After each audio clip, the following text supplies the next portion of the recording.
随着时间的推移，叶枫妹妹的治疗终于告一段落了。护士小心推着小梅的病床回到病房里，护士小心翼翼地将小梅的病床推回病房内。叶枫和他的父母立即围了上去。吴天院长跟在后面走进病房，面带严肃的表情，向家人们通报了小梅的病情。叶枫，小梅的病情已经稳定下来，这几天的治疗效果不错，但是根据我们的诊断和治疗结果，小梅的病并不能完全根治。我知道这对你们来说是个沉重的消息，但作为医院，我们已经尽了最大努力。听到这些话，叶枫的父母面色沉重，情绪显得低落。叶枫则是紧紧握着小梅的手。就在这时，他突然想到了自己在比武大会上获得的龙鳞玉佩，传闻中拥有着不凡的力量。在午夜静谧的时刻，叶枫轻轻地将玉佩摆放在小梅的枕边，开始默念武道中的心法，将自己的内力缓缓引入玉佩之中。就在这一刻，奇迹发生了，玉佩散发出温暖的光芒，照亮了病房的每一个角落。随着光芒的渐渐弥漫，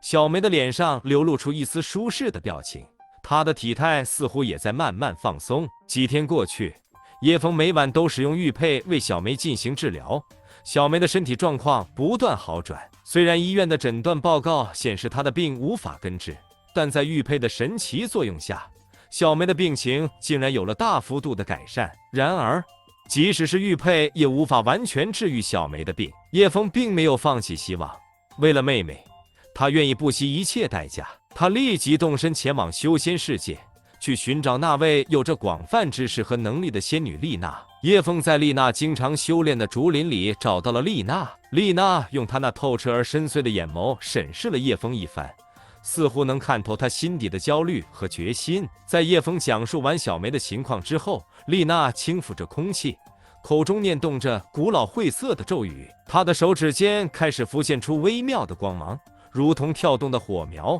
飞快地凝聚成一面透明的水晶球。在那球体里显现出小梅的身影，周围围绕着朦胧的白光，如同生命之火在跳动。叶枫的目光紧紧地盯着水晶球中的影像，心中一阵紧握。丽娜的额头上渐渐地浮现出几滴细汗，显然这法术消耗了她不少的力量。片刻后，她轻轻叹息，手势一松，光芒和水晶球一同消散在空气中。她沉声对叶枫说：“叶枫，我已经确定了小梅的情况，她的命运之线远比常人要细微，生命之火快要熄灭。真如我之前所说，若要扭转这一切，必须要有重大的力量介入，甚至可能涉及改变她的生死轮回。”见到丽娜的神情严肃，叶枫知道这一次的挑战将会前所未有的艰难。丽娜女神，对于您的协助，我感激不尽。我愿意面对一切困难，即使是要与天作对，也要一试。叶枫，对抗天命，此事非比寻常。但你若能成功，不仅是救了你的妹妹，也验证了人心之力可与天定律。叶枫稳重地点了点头，并同时询问了丽娜该如何做才能拯救妹妹。丽娜注视着叶枫，她的眼中闪烁着复杂的光芒。叶枫，你的决心我已经看到，要拯救你的妹妹，除了找到阴阳界门和生死簿外，更重要的是，在地府之中，你必须要找到地府之主阎王。叶枫坚定地回应着：“我明白了，但是阎王为何会听从一个凡人的请求？我该如何让他帮助我？”丽娜微微一笑，那笑容中蕴含了深深的智慧。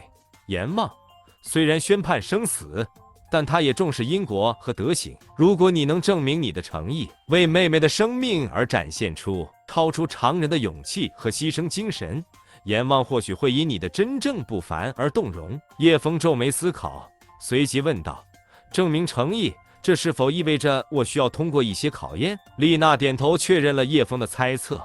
正是如此，地府中的考验无常，如同生死，充满了未知和变化。只有经历了这些考验，你才有资格见到阎王，并且向他提出请求。叶枫深深吸了一口气，眼中闪烁着不退缩的决心。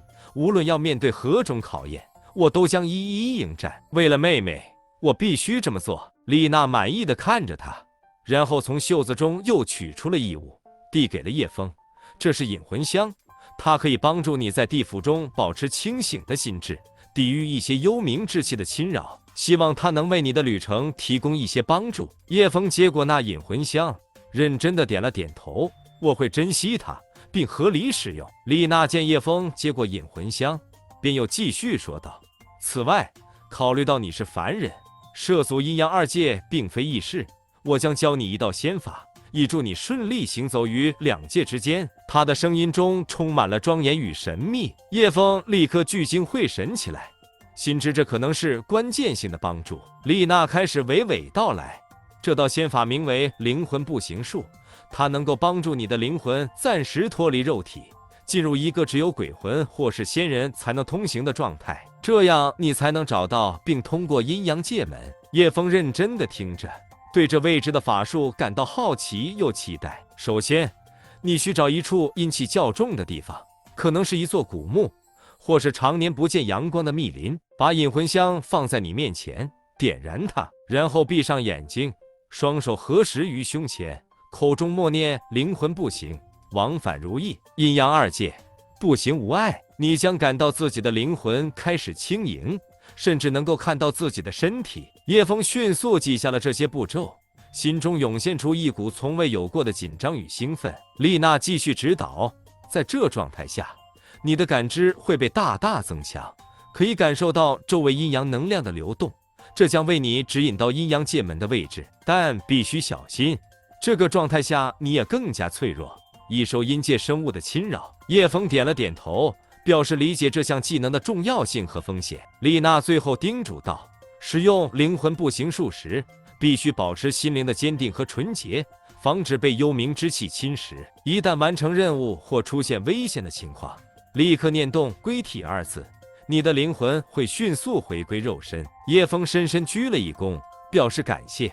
丽娜女神，感谢你的指点和帮助，我会谨记这门仙法，并小心使用它。在丽娜的引导下，叶枫离开了仙女所在的修炼圣地，踏上了寻找阴阳界门的旅程。他依照丽娜的指示，开始在世间辗转，寻找那些充满阴气的所在。叶枫找到了一个古老的墓地，这里年久失修，荒草丛生，正是按照了丽娜的仙法要求的地点。他选择了一个月黑风高的夜晚，亲手点燃了引魂香，然后闭上了双眼，双手合十，开始默念仙法咒语：灵魂步行，往返如意，阴阳二界步行无碍。随着咒语的念诵，引魂香发出淡淡的烟雾，叶枫感到意识渐渐脱离了身体，视野变得朦胧，但更加敏锐。他看到了自己沉睡的肉身，同时也愈发清晰地感受到了周围的阴阳能量。虚幻的影像中，他隐约看到了一座若隐若现的古老石门，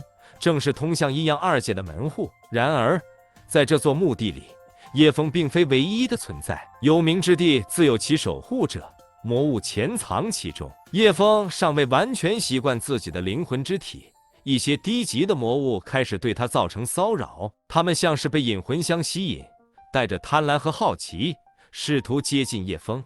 以他为食，叶枫深知不能在此处久留，便开始向那虚幻的石门步行。魔物的攻击让他几度险些丧失集中力，但他每次都牢记丽娜的叮嘱，保持心灵的坚定和纯洁，及时用心中的真诚和勇气驱散了他们。在一次次的抵抗和躲避中，叶枫最终接近了那通往地府的阴阳界门。他坚持用灵魂步行术深入地府，寻找那改变妹妹命运的机会。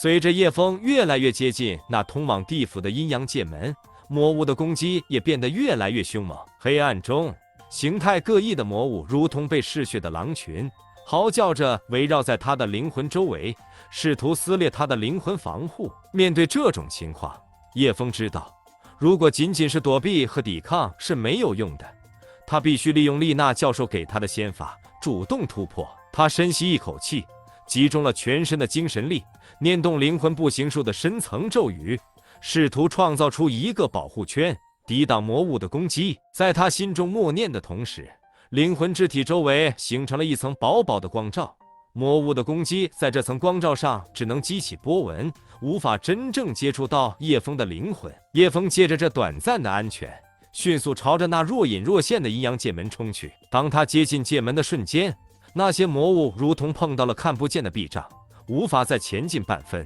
界门前的空间似乎只允许持有仙法之人进入。叶枫站在界门前，他将自己对妹妹的爱与承诺凝聚在心头，然后迈步走入阴阳界门之中。界门内的世界与凡间截然不同。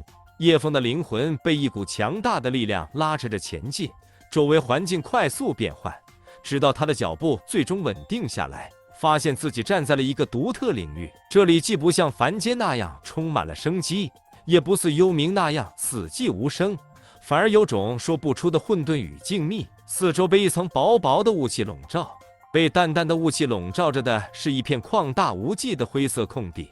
石板铺就的路引向前方，仿佛通往无尽深渊的巨大门扉，那便是名震三界的鬼门关。传说中，所有魂魄必须经过这里才能进入地府，是通向幽冥世界的必经之地。门关上方刻有3个大字，笔画苍劲有力，仿佛每一笔都蕴含着超脱于世俗的威压。鬼门关关口处两旁立着实质的鬼差雕像，其面目狰狞，似乎在警告所有接近者，这是一条不归路。但对于叶枫来说，这里不只是灵魂的归宿，也是他救赎之旅的起点。在鬼门关的两侧，烟雾缭绕中闪现着若隐若现的幽魂，他们有的哀嚎，有的悲泣，流连忘返，不愿跨过这道界限，离开人世间的一切牵绊。叶枫虽同情这些灵魂，在心底默祷他们能找到安宁，但他知道自己不能停留，必须继续前行。走进鬼门关，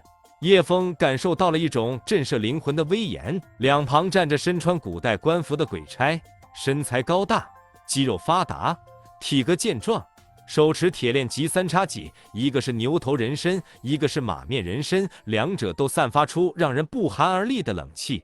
原来他们就是传说中的牛头马面。鬼门关前，牛头马面手持册子，冷漠地记录着每一个来到这里的灵魂的信息。顿时，牛头马面感受到了与平常不同的气息。他们同时看向叶枫的灵魂方向，目光便紧紧锁定在了叶枫的灵魂之上。但他们并未立刻行动，而是以审视的眼神打量着叶枫。这一刻，整个空间似乎都陷入了沉默。牛头的声音沉重且有力，打破了沉闷的气氛。活人的魂魄，你怎敢踏足地府门前？你的勇气不小。马面则微微低下了头，他的声音带有一丝奇异的响亮。你是否迷路了？凡人，此地不欢迎凡人魂魄闯入。你的目的是什么？